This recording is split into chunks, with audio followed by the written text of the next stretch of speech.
कैसे नींद आती होगी तुम लोगों को यार रात को? बेशर्म साले सबके सब। कोई कीमत नहीं है इंसान की, कोई कीमत नहीं है देश में अपने भी। चलते फिरते मर जाता है आदमी। जग मराने के लिए सैलरी ले रहे हो, जग मराने के लिए हमारे पैसे खा रहे हो, और ये लोग 2.5-3 घंटे तक किसी को मरते हुए देख रहे थे और घर जाके सो जाएंगे शायद बटर चिकन खा के। जिनको लाइफ जैकेट पहनना नहीं आता, जिनको स्पेलिंग नहीं आती होगी, पर ये भर्ती हो गए हैं बचाने के लिए। नमस्कार दोस्तों, आज सवेरा बहुत ही शानदार हुआ है और आपको कोई हक नहीं है कि आप सुबह किसी का मूड खराब करो चिल्ला के। ओके दोस्तों, इधर आ जाते हैं ताकि उजाला अपने फेस पे ज्यादा है। चिकित्सा शर्मा और आपको कोई हक नहीं है कि आप सुबह किसी का मूड खराब करो चिल्ला के। नमस्कार दोस्तों, स्वागत है आपका हमारे आज के नए व्लॉग में। आई होप आपकी तबीयत अच्छी होगी, मेरी भी अच्छी है दोस्तों, फिलहाल अच्छी है और सबकी तबीयत अच्छी रहे, इस वजह से मैं गाय का भी ध्यान रख रहा हूँ और उसको भी प्रॉपर फाइबर दे रहा हूँ ताकि वो पूरे दिन जो हम इंसानों के द्वारा फैलाई गई प्लास्टिक खाती है उसे वो पचा सके। आप लोगों ने गंद हर जगह फैला रखी है। I am very harsh but या दिस इज द रियलिटी। और खुद डंबल शंबल उठाऊंगा दोस्तों ताकि बॉडी शोडी बन जाए। आज आदि की क्या बॉडी बनी है दोस्तों, आज आदि ने बॉडी दिखाई थी मुझे। क्या बाइसेप बने हैं आदि के, वाह वाह वाह। दोस्तों she is making fun of me. इसको पता है कि बॉडी अभी बनी नहीं है, अभी उभरते समय टाइम लगेगा क्योंकि मेरा शरीर बहुत लंबा है दोस्तों। मैं 6 फुट 3 इंच का हूँ। नहीं हो 2 इंच, 1 इंच बढ़ा देता हूँ दोस्तों। 6 फुट से नीचे जो लोग हैं ना, उनको मुझे अपनी हाइट बताने की कोई जरूरत नहीं है। ओके, मैं कुछ भी बताऊं, 6'3" बताऊं, 6'4" बताऊं या 6'1" बताऊं, 6'2" बताऊं, 6 फुट वालों की बात ही अलग होती है दोस्तों। तो मैं 6 फुट 3 इंच का हूं, जाके बॉडी बनाऊंगा ताकि मैं लंबा चौड़ा हष्ट पुष्ट गबरू जवान मुंडा कुकड़ कमालदा लग सकूं। ओके, तो जिम चलते हैं, हेवी वर्कआउट्स करते हैं। यस, मेरे पापा के लिए मुझे कुछ कुरियर करना है तो मैं उनके लिए कुछ कुरियर करूंगी यार। तो ये भिजवा देते हैं उनके पापा के लिए। और कल हमारी दुकान पर फिर से कुछ किसी ने लफड़ा करने की कोशिश करी, जो कि मैं आने वाले वीडियो में आपको बताऊंगा, है ना, क्योंकि जेलसी ऑन पीक हो चुकी है दोस्तों। काफी सारा काम करना है दोस्तों। मेरे पैरों में आप देख पा रहे होंगे मैंने स्लीपर्स पहनी है। तो आदि जाने से पहले बहुत हीरो बन रहे हैं, पर पता है क्या बोले, मेरे शूज लिफ्ट में डाल दे। ये देखो उनके जूते। हाँ दोस्तों, मेरे बिना क्या होगा आदि का। और मैं जिम जा रहा था और जिम के अंदर मुझे शूज लेके जाने पड़ते हैं यहाँ से, क्योंकि वहाँ जिम में अलाउड नहीं है। तो मैं अपने शूज भूल गया, मैं आधे रास्ते से वापस आया हूँ सामान लेने, अपने जूते लेने के लिए। और जिगिरशा को मैंने बोला कि लिफ्ट में डाल दो, तो बोल रही कि मैं तो नहीं डाल रही, पहले मुझे अच्छा कहो, मेरी तारीफ करो, ये करो। ये लड़कियों का ये खत्म ही नहीं होता दोस्तों, रोवना ऑफ तारीफ। फिलहाल मैंने उसको मना लिया है, मेरे जूते आ रहे हैं लिफ्ट में। और लिफ्ट के अंदर मैंने डाले जूते, मैंने दबाया ग्राउंड फ्लोर का बटन, अब ये लिफ्ट हो जाएगी बंद। Bye bye shoes. यस, ले मित्रों, अब रुकेंगे नहीं, सीधा जिम में मिलेंगे। दोस्तों अगर आप ध्यान दें तो आप ये देखें कि मैं कितनी प्यारी हूँ। मतलब मैं च्यवनप्राश खा के खुश हूँ दोस्तों। I am so happy. I can get a spoon of chyawanprash and a glass of milk. I am very happy and this atom is not happy at all, क्योंकि मैंने इसको अभी तक खाना नहीं दिया है। पर अभी मैं रिलैक्स करूंगी दोस्तों। This is me time. जब आदि भी नहीं है, एटम को भी मैं बंद कर दूंगी और बस मैं हूँ। और ये व्यू है दोस्तों, आनंद है दोस्तों। मेरे बच्चे मुझे फोन करके बोल रहे हैं कि हम आ गए हैं, और मैं यहाँ पे गेट खोल के खड़ी हूँ, मुझे कोई दिख भी नहीं रहा है। ये दोनों बढ़िया फोन पे बातें करते करते हंसते खिलखिलाते हुए आ रहे हैं। आइए आइए, आप लोगों का बहुत स्वागत है। बच्चे आ गए हैं, लो आ जाओ, चप्पल खोलो, आ जाओ और ले लो मसाले। बे नालायको, जल्दी आओ अंदर।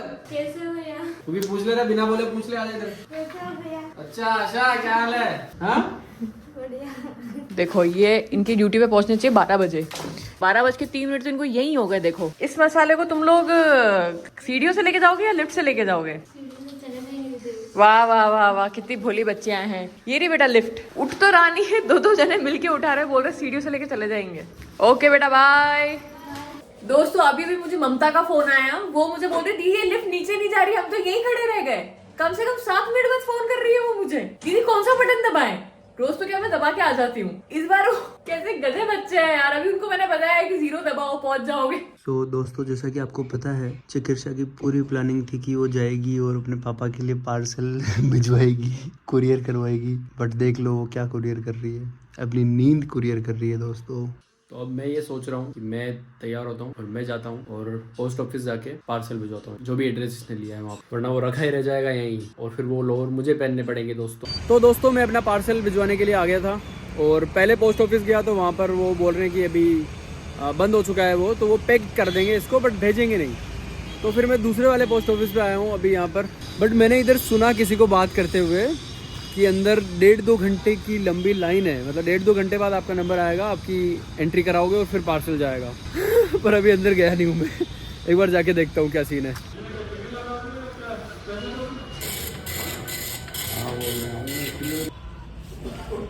दोस्तों अगर आप लोग घर पे बोर हो रहे हो या कहीं पर भी बोर हो रहे हो तो आप अपने आसपास के सरकारी विभाग में चले जाइए। आपको वहाँ पर काफ़ी सारी चीज़ें फ़नी देखने को मिलेगी। जैसे कि मैं यहाँ पर पार्सल करवाने के लिए आया था तो वहाँ पर काउंटर पे जो सर बैठे हुए हैं वो बोल रहे थे कि 5 बजे हमारा लंच हो जाएगा तो फिर हम इसको आधे घंटे बाद खोलेंगे।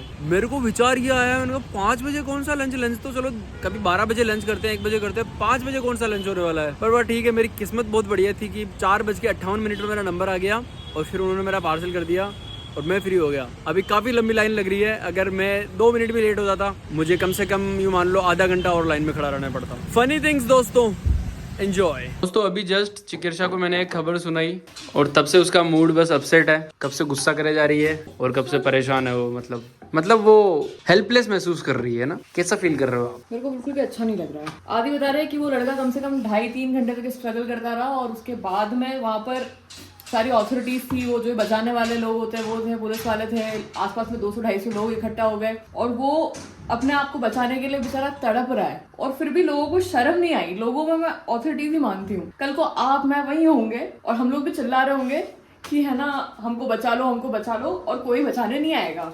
तो किसी को शर्म नहीं आई, उसका बाप उसको मरते हुए देख रहा है। अथॉरिटीज बोल रही है वो कोई एक आदमी कोई दूध बेच के आ रहा था तो उसने है ना अपने आप में रस्सी बांध के और बचाने के लिए गया और पुलिस वाले उसको बोल रहे हैं कि अगर आप पहले आ जाते आधे घंटे पहले तो ये बच जाता। तो तुम किसके लिए भर्ती हुए हो? अपनी ऐसी की तैसी कराने के लिए। और आप और मेरे जैसे लोग वहां पे खड़े खड़े देख रहे थे।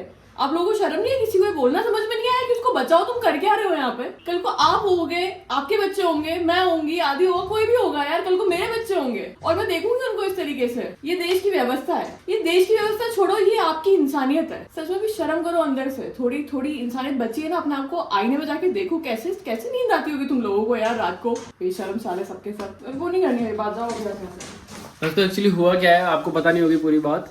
कल या परसों की खबर है, नोएडा के अंदर 27 साल की उम्र का एक व्यक्ति जो कि अपनी जॉब करके वहाँ से घर जा रहा था और रास्ते में सरकार की ही गलती की वजह से, अथॉरिटी की गलती की वजह से, जैसे अपने यहाँ उदयपुर में आए दिन बारिश होते ही थोड़ी पूरी रोड टूट जाती है ना और फिर रोड टूटते ही उस गड्ढे में गिर के कोई साइड में गिर जाता है, पीछे से दूसरी बाइक या कार आके टक्कर मार देती है, फिर वो हॉस्पिटल में भर्ती होते हैं। ये सारे विजुअल्स देखे हैं मैंने और वीडियो अभी तक मैंने डाला नहीं है।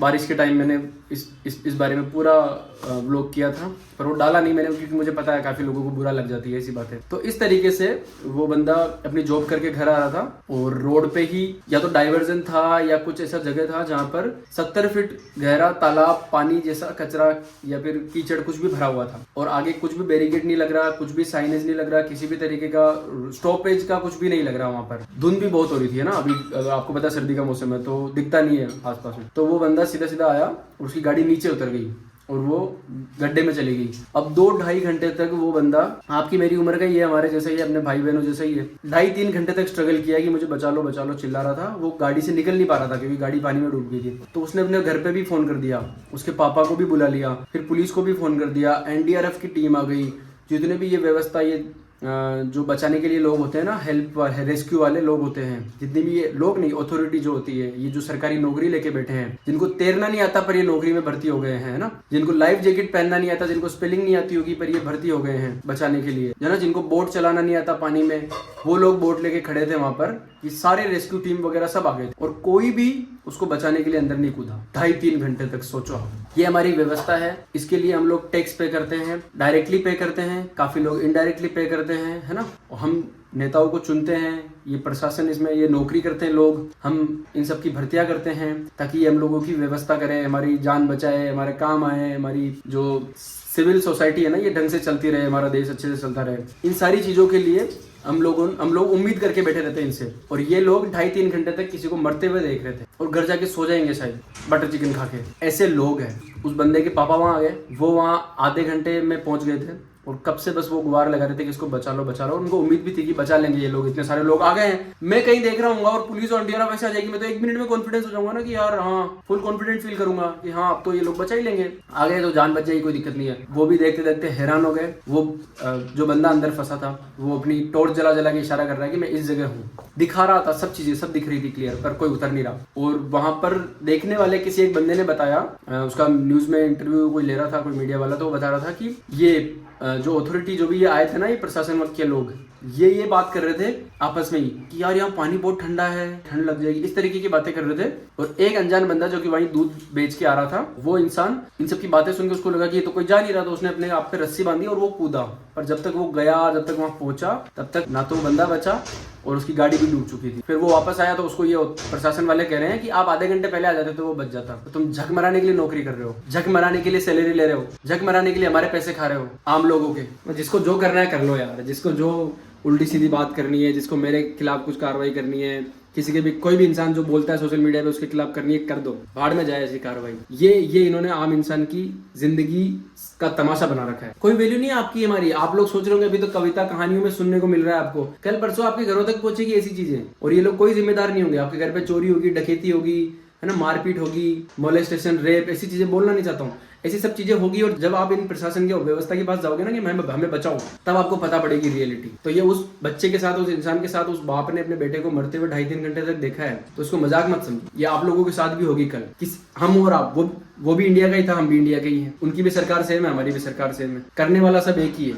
आपके और हमारे साथ भी ऐसी चीजें हो सकती। आवाज उठाओ। और ये निकम में जो लोग हैं ना, जिनको ये हजम कैसे होती होगी सैलरी, में तो सोच रहा हूँ, हमारे टैक्स से जो पैसे खाते हैं, इनको हजम कैसे होती होगी। इनको याद दिलाओ, इसको हजम करने के लिए भाग दौड़ करो, मेहनत करो, थोड़ी तैरना सीखो। तैरना नहीं आता, ये भर्ती हो गया रेस्क्यू टीम में, बताओ आप। कोई कीमत नहीं है इंसान की, कोई कीमत नहीं है देश में अपने भी। चलते फिरते मर जाता है आदमी, गड्ढे में गिर के मर गया, बताओ। 2.5-3 घंटे तक स्ट्रगल करता रहा और देश में ऐसी व्यवस्था ही नहीं है जो 2.5-3 घंटे तक उसको बचा पाए। और इसी के साथ एल्गोरिथम देखो आप सोशल मीडिया का, मैं ये न्यूज देख रहा था, उसके नीचे जस्ट मैंने एक रील स्क्रॉल करी तो मुझे दिखा कि न्यूजीलैंड के अंदर एक बार ऐसा कुछ कांड हो गया था कि गाड़ी किसी की पूरी क्रश हो चुकी थी, है ना। तो उस गाड़ी को बचाने के लिए, गाड़ी पूरी क्रश हो चुकी थी और वो निकल नहीं रही थी, और उसके अंदर एक लेडी फंसी हुई थी। 10 मिनट्स के अंदर 10 मिनट के अंदर हेलीकॉप्टर आ गया वहां पर, उस गाड़ी को बीच में से काट दिया, उस औरत को निकाल दिया, ठीक है, और उसको लेके गए हॉस्पिटल में, उसका इलाज कराया।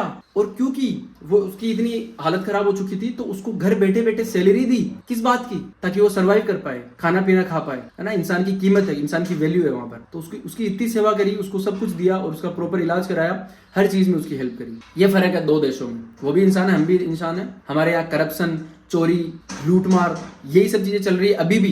2025 तो निकल गया, 2026 में भी ये चीजें चल रही है। तो सोचो किस लेवल पर हम लोग, और क्या वैल्यू है आपकी, मेरी, इंसानों की, यहाँ पर लोगों की। कोई थोड़ी सी बात करने बैठे तो मुकदमे दर्ज कर देंगे, कार्रवाई कर देंगे। अभी मैं बताऊंगा आपको वीडियो में, मैं जो इस तरीके की बात करता हूँ ना, मेरे दुकान पे कल ही वीडियो रिकॉर्डिंग भी दिखाऊंगा, सब दिखाऊंगा। प्रशासन के 15 लोग आए, 15 गिन के बता दूंगा, 15 लोग आए और आके वहां खड़े थे, 3 घंटे तक मेरे दुकान पे तमाशा किया है कि ये लड़कियां चाइल्ड लेबर है, ये हो रहा है, वो हो रहा है, बाल श्रम हो रहा है। मैंने सबके आधार कार्ड दिखा दिए। फिर पेट भरा नहीं तो ये कहाँ पढ़ रही है, अच्छा तुम वहां पढ़ रहे हो, एडमिशन हो रहा है और नौकरी भी कर रहे हो तो फ्रॉड कर रहे हो। बहुत ड्रामे किए हैं, बहुत, ताकि मैं बोलूं नहीं किस वजह से किए हैं, पता नहीं। मैं डरता ही नहीं इन चीजों से। अब शब्दों का उपयोग करना चाहता हूँ, मैं कर नहीं पा रहा हूँ अभी ना। आप लोग फैमिली देखती है सब लोग, और मेरे को कोई मतलब नहीं है। तो जो कार्रवाई करानी है, जो बंद कराना है, जो करना है करा दो भाई। मेरे हाथ पैर सलामत है, मैं सलामत हूँ, मेरा दिमाग चलता है, मैं कभी भूखा नहीं मरूंगा। मेरे को पैसा कमाना आता है, मैं कहीं भी कमा लूंगा, तो मुझे इन सबसे कोई फर्क नहीं पड़ता। बट जब जो चीज बुरी लगेगी, जो चीज गलत लगेगी, उसके खिलाफ अगर आवाज नहीं उठाऊं तो मैं इंसान ही नहीं हूँ, मैं आदमी ही नहीं हूँ। तो मुझे चुल्लू पर पानी बर्बाद नहीं करना चाहिए, नाक ऊपर करके मैं बूंदे डाल देनी चाहिए और मर जाना चाहिए। अगर अपने ही जैसे लोगों के लिए आप अपनी आवाज नहीं उठा पाओ तो कोई मतलब नहीं है, आपका भी कोई मतलब नहीं है। और अगर मैं ना उठाऊं कल तो मेरा भी कोई मतलब नहीं। फील करना शुरू करो ये सब चीज़ों। आप लोग जब तक मानोगे ना कि ये किसी और के साथ हुई है, हमने तो अखबार में पढ़ी है, न्यूज़ में पढ़ी है, रियल थोड़ी, मतलब तुम्हें रिलेट नहीं हो पाती है। आप लोग फील करो इस चीज़ कि कल को अगर आपका बच्चा होता, आप होते, आपकी मम्मी होती, आपकी छोटी बहन होती, आपके कोई भी होता आपका रिलेटिव, आप 2.5-3 घंटे तक मरते हुए देखते उसको। फील करो इस चीज़, ताकि आप आवाज़ उठा पाओ, आप बात कर पाओ इन लोगों से कि भाई क्या है, किस बात के पैसे ले रहे हो निकम्मो, जब तुम्हें तैरना नहीं आता। एक आम इंसान को कह रहे हैं कि आप आधे घंटे पहले आते बच जाते, तुम क्यों? खैर जो भी है।